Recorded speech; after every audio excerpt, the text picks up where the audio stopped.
안녕하십니까. 서초동 사람꾼 최한결의 변호사입니다. 명재 법률팀장입니다. 네, 오늘 이번 영상에서는 이거 그 유책 배우자 이혼할 수 있는가 많은 분들이 질문을 하세요. 네네. 그 끊이지 않을 것 같아. 왜냐하면은 이혼을 하려면은 유책 배우자가 이혼을 하고 싶을 거 아니에요. 그쵸. 뭐 그거 아니면은 행복한 가정이 왜 이혼을 하고 싶겠습니까? 네네. 저는 이혼하고 싶지 않거든요 지금. 너무 네. 행복하기 때문에. 네네. 근데 이제 둘 중에 한 명이 바람을 폈어. 네네. 바람을 피면 이제 내가 이제 이혼을 청구를 해야 되는데 네네. 그쪽에서 이제 당연히 땡큐 하겠죠. 네. 근데 내가 이혼을 하기 싫어. 왜냐하면은 혼자 살아야 되고 또 사회적 좀 지위도 있고 눈도 있고 그런데 이혼을 하기 싫으니까 이혼을 안 해주는 거야. 네. 그러면은 상대방이 이제 유책 배우자가 이제 이혼 소송을 청구를 합니다. 재판상 이혼 청구를. 네네.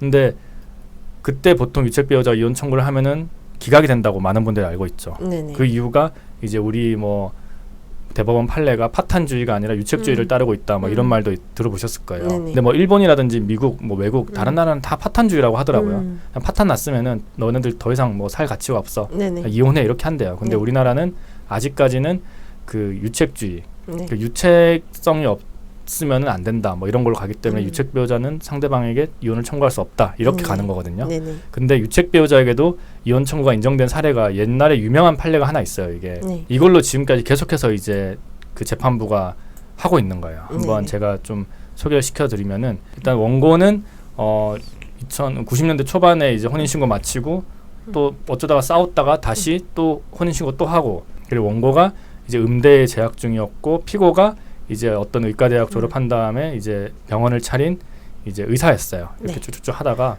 그래서 원고가 이제 엄마다 보니까 이제 자식들과 서울에서 거주를 하고 피고와 떨어져 살았어요. 네. 이제 돈 벌어야 되니까 남편은. 그러다 어쩌고저쩌고 해가지고 뭐 이혼도 했다가 다시 또 이제 결합하고 막 하는데 뒤로 이제 가다가 이제 와이프가 계속해서 사치와 낭비를 일삼았어요. 도박도 계속하고 그다음에 목욕탕을 큰 걸 하나 운영을 했는데 그게 막 잘 안 됐는지 뭐 금전도 막 편취하고 뭐 어쩌고저쩌고 막 했습니다. 그러다가 결국에 또 그 깜빵도 한번 갔다 와요. 진짜로.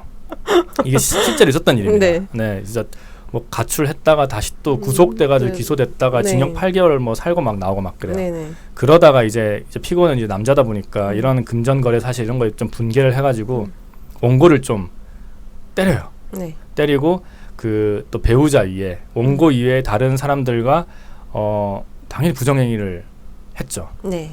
그 하긴 나라면 이렇게 안 하지. 지금 잠깐 잘못 저도 모르게 생각했다. 잘못 생각했습니다. 네, 와이프가 이렇게 이제 뭐 누군가에게 사기를 치고 뭐 어쨌든 간에 뭐 네. 목욕탕 하고 뭐 어쨌든 이렇게 했는데도 그래도 이제 원고를 사랑을 했었어야 되는데 네, 그쵸. 이제 원고를 네. 때려버리고 네. 그다음에 배우자 원고 이외에 다른 여성들과 네. 부정행위를 했다. 그래가지고 이제 근데 원고는 이제 소송 이제 걸었죠. 이제 네. 뭐 이혼해야겠다라고 이렇게 했는데 네네. 1심에 출석해가지고 이제 위자료 5천만 원 주고 이혼하고 싶다. 네. 뭐 이렇게 이제 했는데 갑자기 이제 뭐 재결합할 수 있다. 뭐 어쩌고저쩌고 이런 얘기하고 그다음에 또 뭐 이혼에 따른 모든 금전관계를 뭐 청산하고 이제 끝. 내가 네. 줄 것 하나도 없이 동의하면은 원고와 이혼할 의사가 있다. 네. 뭐 이런 얘기하고 어쩌고저쩌고. 근데 이게 원심은 어떻게 판단했냐면은 원고가 피고에게 구타를 당했고 두드려 맞았죠. 그래서 이제 심히 부당한 대우를 했고 피고의 형제 자매 뭐 이렇게 해가지고 뭐 돈 요구 막 하고 욕설을 폭행하고 심한 부당한 대우하고 뭐 그다음 피고 그 남자는 또 여러 명의 여자들과 여러 차례 부정행위하고 일단 혼인관계 파탄 났다라는 거는 일단 뒤로 해놓고 그 근본적인 책임을 한번 따져보자라는 거예요.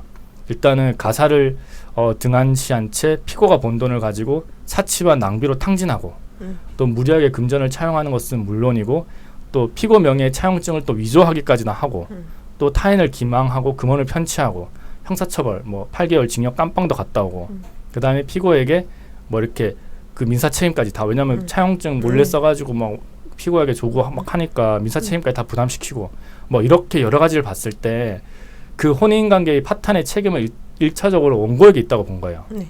그래가지고 유책 배우자인 여자에게 이러한 이제 혼인관계 파탄의 책임이 있기 때문에 유책 배우자인 원고에게 있어서 이혼 청구를 받아들일 수가 없다라고 이렇게 이제 봤어요.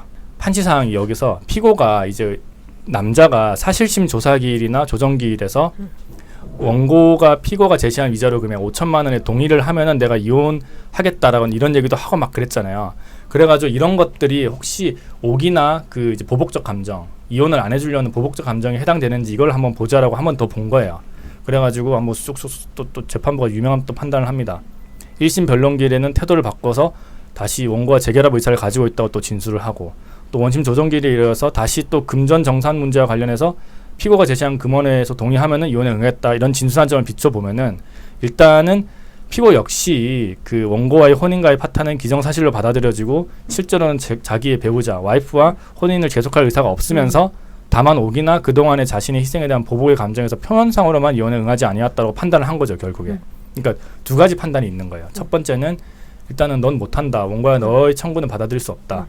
그러나 이제 어쨌든 내가 좀 더 깊게 봤더니만 피고가 하는 소리가 봤더니만 너가 그 보복에 대한 감정으로서 표면상으로만 이혼에 응하지 않고 있는 것이 분명하기 때문에 유책 배우자 원고의 너의 이혼 청구를 인용해 주겠다, 이렇게 보면 판단입니다, 이게. 네네. 그래서 이렇게 보고 굉장히 복잡한데 이때 나왔던 판결이 유명한 게 이제 보복적 감정, 오기 이런 게 있었어요. 그래가지고 이 뒤로 유책 배우자가 이혼을 할 때 이 판결문을 굉장히 갖다 씁니다.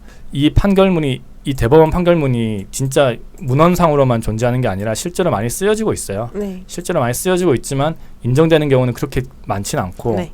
그리고 이혼소송이라는 게 판결까지 가기가 굉장히 어렵거든요. 그쵸. 거의 대부분 중간에 조정으로 끝난다든지 화해 공고 결정으로 끝납니다. 네. 너 양보할 거 양보하고 막 이렇게 네. 해라. 그리고 너가 지금 너 배우자가 지금 바람을 피는데 보통 이런 경우가 많잖아요. 그 여자가 피해자고 남자가 가해자야. 네. 근데 남자한테 이혼 안 해주는 경우가 종종 있거든요. 네, 왜냐하면은 그 예전에 축출 이혼이라고 들어보셨잖아요. 와이프 이혼하고 쫓아내버리고 나는 딴 여자랑 살고, 이런 걸 좀 방지하는 그쵸. 건데. 그리고 그런 것도 있죠. 남편이 재산이 많으면은 어쨌든 상속이 맞아요, 내 맞아요. 자식들도 가야 네네, 되고 맞아요. 내가 나한테도 받아야 와야 되니까. 그래서 이건 안 지켜주려고 이혼을 이제 뭐 막고 막 그랬었는데, 이제는 여자들이 굉장히 돈을 많이 버는 시대가 왔잖아요. 그쵸. 그리고 오히려 여자들이 재산이 더 많은 시대도 오고 있고요. 네. 그리고 이제 그 재판부가 이런 경우도 봤어요. 그 너 남편 이혼 안 해주려고 하지 마봐. 생각해봐. 지금 너한테 아무것도 안 주고, 지금 뭐 위자료도 안 줄 거고, 지금 이제 판결 갈 때 위자료도 안 주고 양육비도 하나도 안 주고 있는데, 너가 여기서 이혼을 해주고 그 남자가 가지고 있는 재산의 2분의 1 받는 거면 너 유리하지 않아? 이런 말씀을 하시는 재판부도 봤어요. 네. 이혼을 안 하면은 그 남편이 가지고 있는 그 큰 재산, 많은 재산에서 1도 못 받잖아요. 그냥 나는 그냥 부양료만 매달 얼마씩 받는 거야. 몇백만 원씩 받고 애 키우는 이제 뭐 양육비도 받고, 이거가 전부인데 너가 만약 이혼하면은 재산분할 내가 뭐 재판장께서 2분의 1 해줄게 이런 말씀 안 하시는데, 재산분할 하고 가시면은 그래도 제2의 삶을 사실 수 있잖아요라고 은근슬쩍 말씀을 해주세요. 그러면은 고개를 끄덕거리시면서 그냥 재판부 따라서 화해무효 결정 해주고 재산분할 좀 많이 받고 하면은 너무나 좋은 결과가 그쵸. 나오기 때문에, 아무튼 판결로 가는 경우가 그렇게 많이 없고, 네. 유책 배우자가 이렇게 먼저 소송을 걸고 그 다음에 조정으로 끝나는 경우가 많다. 네. 그렇기 때문에 90%? 유책 배우자도 그렇죠, 거의 90%가 그렇게 끝난다고 보시면 돼요. 그래서 유책 배우자도 꼭 이혼을 하셔야겠다면은 걱정하지 마시고 그냥 과감하게 그쵸. 베팅을 해야 된다. 네. 제가 맨날 말씀드리는 게, 이혼하고 싶은데 내 배우자가 이혼 안 해주면 협의혼은 절대 안 되는 거잖아요. 네. 협의혼 안 되면 우리나라에서 이혼하려면은 재판상 이혼밖에 없거든요. 네. 그러면 재판상 이혼을 해야 되잖아요. 네. 이혼하고 싶으면은 재판상 이혼을 해야죠. 네. 그러니까 저를 찾아오셔야죠. 네. 그렇게 되는 거죠. 이혼을 하고 싶은데 와이프가 이혼 안 해주면은 네. 그 이혼 안 되는 거고. 네. 그리고 유책 배우자인데 제가 이혼이 될까요?라고 걱정하기 이전에 네. 일단 재판상 이혼을 해야지 이혼이 될 거 아니에요. 그쵸. 네, 뭐 기각이 되든 인용이 되든. 그러니까 무조건 하셔야 된다. 네. 그 여러 가지 과정에서 그 상대방에게 뭐 달콤한 뭐 이렇게 사탕도 좀 제시하면은 네. 오케이 하는 경우가 굉장히 많거든요. 그쵸. 그러니까 유책 배우자라고 해가지고 절대 뭐 이혼이 안 되니까 나는 안 할래 이렇게 생각하지 마시고 적극적으로 변호사의 도움을 받으시길 바랍니다. 네. 네, 다음 영상은 정말 쇼킹한 사건에 대해서 한번 말씀드리는 네. 시간을 갖도록 하겠습니다. 여러분들 구독과 좋아요 꼭 눌러주시고 우리나라에 있는 유책 배우자들 다 저에게 연락을 주시면 감사하겠습니다. 지금까지 수동 사랑꾼 차영결 변호사였습니다. 영재법률 팀장이었습니다. 감사합니다. 감사합니다.